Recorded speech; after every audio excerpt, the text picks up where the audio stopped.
Alright guys, today I'll be reviewing Mystic Timbers at Kings Island. Back when I first rode this in 2021, I honestly thought this was overrated. It only had floater airtime in my opinion and just was overall a lot weaker than people said it was. But then I got back on it in 2025, and let me say I did a complete 180 on this ride. This ride is a masterpiece, and I'm going to explain why in this review. So let's start off with the presentation. Now, I'm going to save the on-ride theming elements for when we go through the layout breakdown. I think you know which one in particular I'm talking about. But let's talk about the rest of this ride's appearance and theming. I honestly think this is one of the all-time great coasters for theming and just general atmosphere. It is perfect. This is like the best atmosphere you could have for a ride, basically. You've got the I'm a Score soundtrack playing in the background, which is amazing. You're hearing it right now in the background of this video. It's fantastic, perfect for this ride. You've got the truck out front just looking rotten and everything. Everything in this line and in this station and everything looks rotten and run down, which is perfect for this ride. The theming is obviously you're going out into the woods, and what's in the woods? Probably nothing good. We'll find out. So it's just such a good vibe here. You've got this little radio playing over the entrance. I didn't really pay attention to what it was saying, but I know it's definitely sort of explaining the backstory and everything. The queue itself doesn't have too much to look at, but I will say the fencing is wood. The structures shading you from the sun are wood as well, so definitely keeping up with the theming there. If you go into the overflow queue, you get a really good view of the shed in that final turn into the brakes. It's really good, and the shed itself from the outside looks amazing. They make it look like a real rundown shed from the Miami River Lumber Company or whatever. It's really good stuff.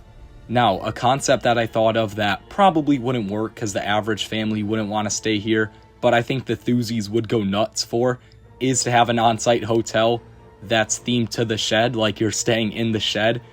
It would look all run down and everything like that. It would try to mimic what it would feel like to actually stay in the shed. I think that would be amazing. I know a lot of people would hate that, but I would personally love to see it. But anyways, you'll go into the station and notice a lot of great theming in there. It's a ton of little stuff, which is what this ride does really well. There's no wow moment of theming except for one part, but there's just so many little details you have to pay attention to, and I'll talk more about that when you get into the actual shed. Now, of course, when you get in the station, you're going to go to one of the 12 rows on this ride, and they will assign you a row, but just like the rest of Kings Island, they'll take row requests up until closing. And I would recommend the back row, specifically on the unload side, same as Orion, except it's definitely not as vital to get that seat on this ride as Orion, but it's still definitely the best in that seat. You get one moment of airtime that's not really present on the load side, and I think the back row is slightly more aggressive than the front, but the front's also pretty good on this ride. The ops on this ride are pretty much just as lightning fast as the rest of Kings Island. These guys move really quick, so even if it's a really big line, definitely don't expect to wait too long, or at least expect to move through the queue pretty quickly.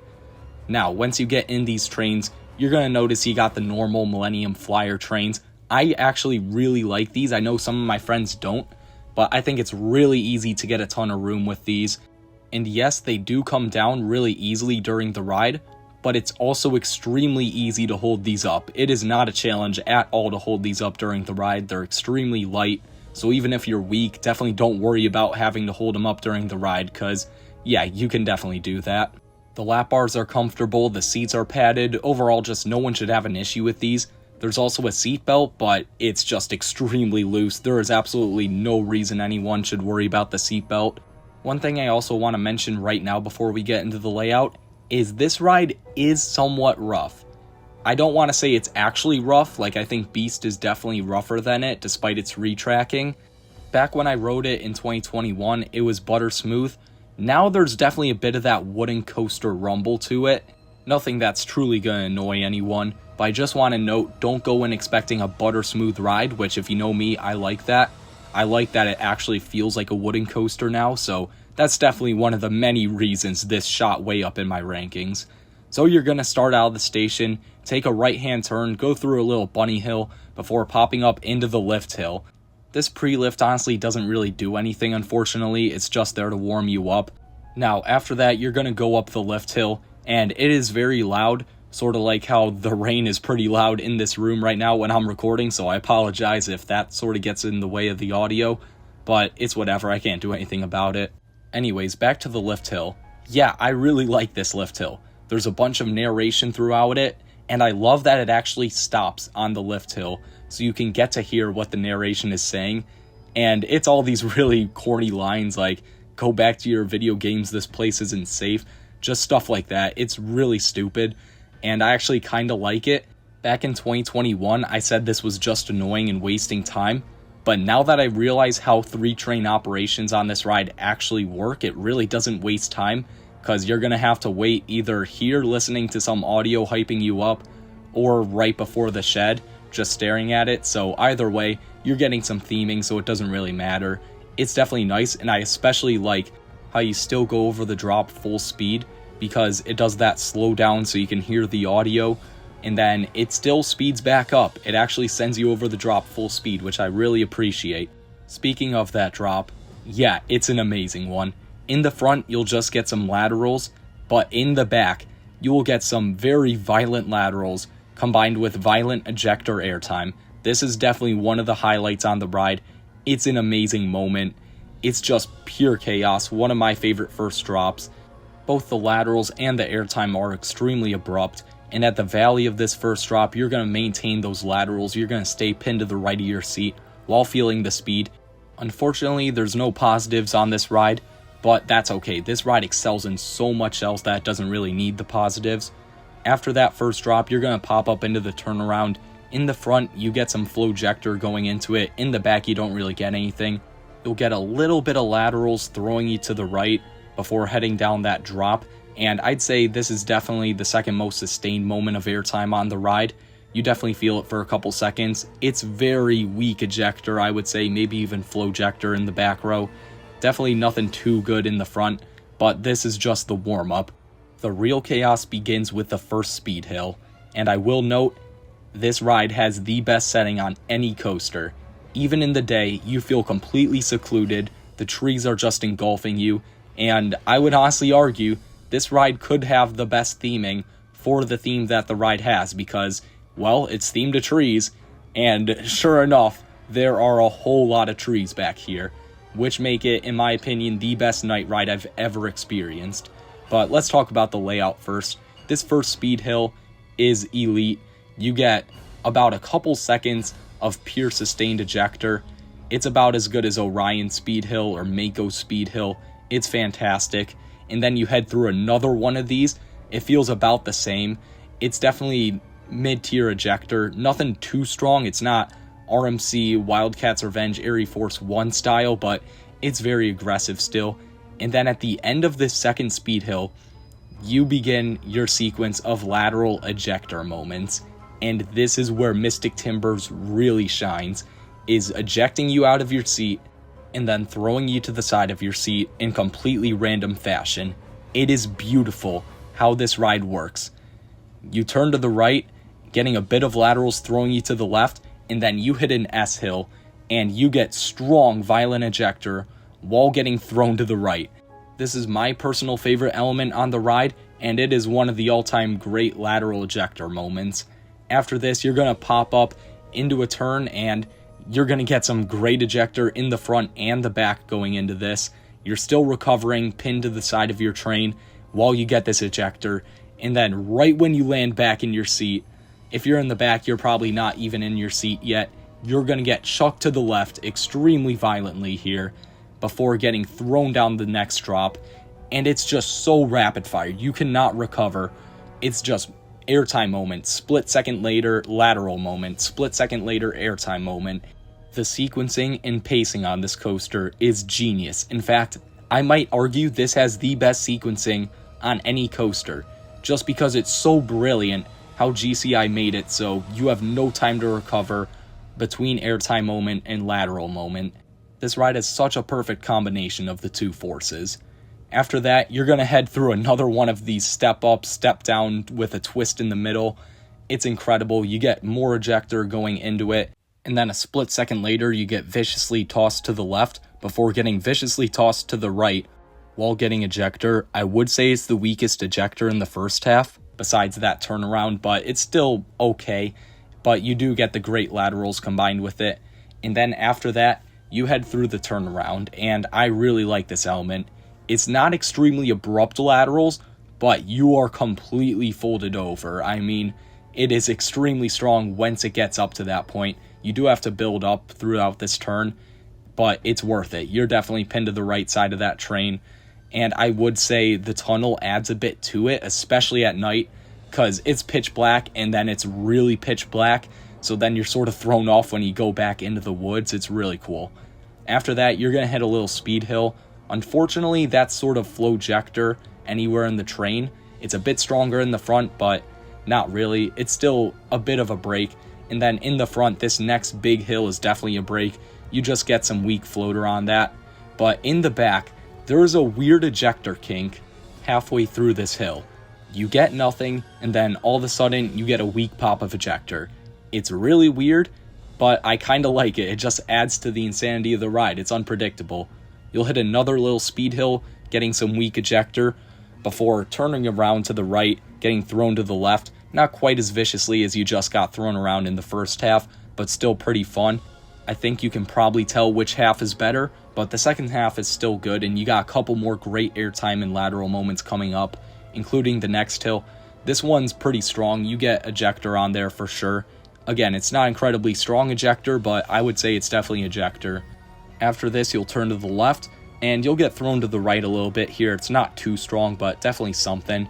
And then you hit one last straight hill, which is weak ejector anywhere in the train.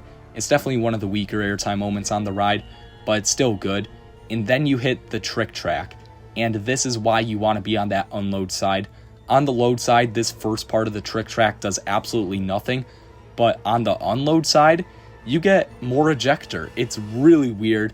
It's strange how sitting on one side of the train means you get that different of an experience on this tiny of an element. I mean, it makes sense for something like Orion's wave turn, but I wouldn't think it would make that big of a difference on this, but it does. Trust me, you lose an element if you sit on the load side.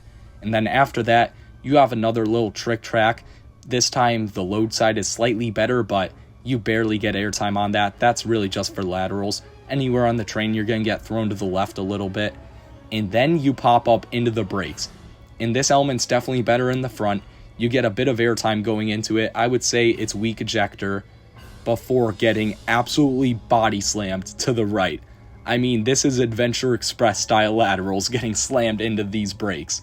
It is probably the strongest lateral moment on the ride objectively in the front. In the back, maybe a couple of the other ones towards the start are better, but it's damn close. This is extremely strong anywhere in the train. Be prepared to be body slammed to the right. It is incredible. Unfortunately, you don't get the airtime in the back, but it's still an amazing element. And then after this, you'll hit the brakes. But of course, that is not even close to the end of your ride because you're going to be sitting in that shed for a while. The entrance to the shed looks really nice. You've got those vines growing over it and everything. It looks really creepy. And then you enter the first part of the shed where, sure enough, it looks like a shed. It looks like a rundown abandoned shed. And I love that. If you know me, you know I love haunts. So a theme like this is just what I want to see. And honestly, I'm really disappointed Kings Island doesn't have a Mystic Timbers themed haunted house for their haunt because, yeah, that would be incredible to see. But anyways, this first room, you'll see a ton of little tools that you'd see in a shed, but looking all run down, you see a ton more of those vines. And a bunch of the stuff like the fan and the fire alarm and everything looks so good in the shed. In any other piece of theming or building or anything like that, it would take away from the immersion. In here, it just looks even sketchier, even more run down. It's just fantastic. It's a masterclass in how to do a haunted theme. And then after that, you move into the best of the rooms, which is the second one. And you're going to notice the lighting right away. It is fantastically lit. And then you're going to see this little boombox sort of start turning on by itself, and you're going to get one of 4 songs. At least I hear it's one of 4 songs. I never got cars on any of my 11 rides on this, but the 3 songs that I did get were Maneater, Can't Take My Eyes Off of You, and Total Eclipse of the Heart, which are actually all fantastic choices for this ride. They're all great songs, especially for the theme of this, and especially for the sound they go for. Oh my god, it sounds so good coming from that old deteriorating boombox there. They make it sound like it's about to fall apart, and it's just incredible. It fits the theme so well, and you're not just sitting there in silence. You actually get to listen to some nice 80s music, especially Maneater. That song just sounds incredible coming through that boombox. And the theming itself inside of here is great. There are so many little things to look at. There's words, there's writings, there's all these little tools scattered throughout, and it really takes a ton of rides to appreciate everything in the shed. I know it sounds really stupid, me raving about the shed, as most people think it's just dumb and a waste of potential, but I'm sorry, I don't care that there's not a drop track in here or whatever, or a heartline roll. The theming is amazing. And then, of course, you get to the main event, whatever sequence you get at the end of the ride, either snake, bat, or tree. In my opinion, snake's definitely the weakest, and then I'd say tree is the best, but bat is close. I really like bat. Either way, you get a fantastic ending to the ride. On your right, you're going to see either the snakes just pulling up the bats, or you're going to see the tree vines start to grow. It's amazing. The screen quality is great. And then you're going to get a nice jump scare because, yeah, I admit I jumped a little bit for my first ride with tree and bat because I didn't really remember this. Snake isn't really that scary. That's why it's kind of the worst. But tree and bat are really good. The tree opens up the door and just screams at you. It's really nice. And the scream is definitely really abrupt. You don't expect it. The bat does the same thing. He pulls up and then you don't expect it and he just yells at you. It's really cool. The snake lunges out and tries to bite at you. It's really good stuff. The lighting's great. And then you turn back into the station. That is your ride on Mystic Timbers, one of the all-time great wooden coasters. As you can see, I have a lot of fantastic things to say about Mystic Timbers. And quite frankly, the only negatives I could say are some of the airtime's not quite elite status. Most of the airtime moments in the second half are definitely good, but definitely not as great as in the first half. So if that second half and a couple of the other moments were that much more elite, this could easily be a 10 out of 10 coaster. But just because I only give out a handful of 10 out of 10s, I have to give this ride a 9 out of 10. I really wish I could give it a 10. I mean, it's got the ingredients, it's just, there's a couple rides like El Toro or Sky Rush that just clearly have stronger airtime, but this ride is still in my top 15. I mean, like I said at the start, this is one of the all-time great coasters for theming. In fact, I would take this ride's theming over Hagrid's. I know that's an incredibly hot take, but I like what this ride does a lot better than Hagrid's. I know I'm a huge horror fan and haunt fan and everything, so that definitely helps its case, but I just adore the theming on this ride. The setting is the best of any coaster I've been on. Yes, even better than the Beast. It is pitch black back there at night. It is incredible just flying throughout the woods at night. And then the ride itself is just extremely aggressive. I don't know what I was on about when I said it was weak airtime back in 2021. It is extremely violent, especially in the first half, and the laterals are crazy. And most importantly, this is definitely a top 3 coaster I have ever been on for sequencing.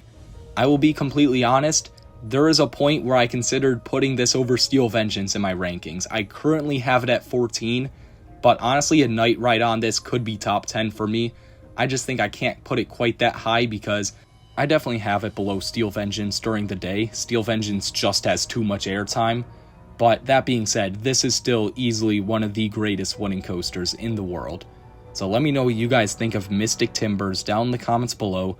Let me know what you guys thought of this video. Make sure to like and subscribe, and I'll see you guys next time.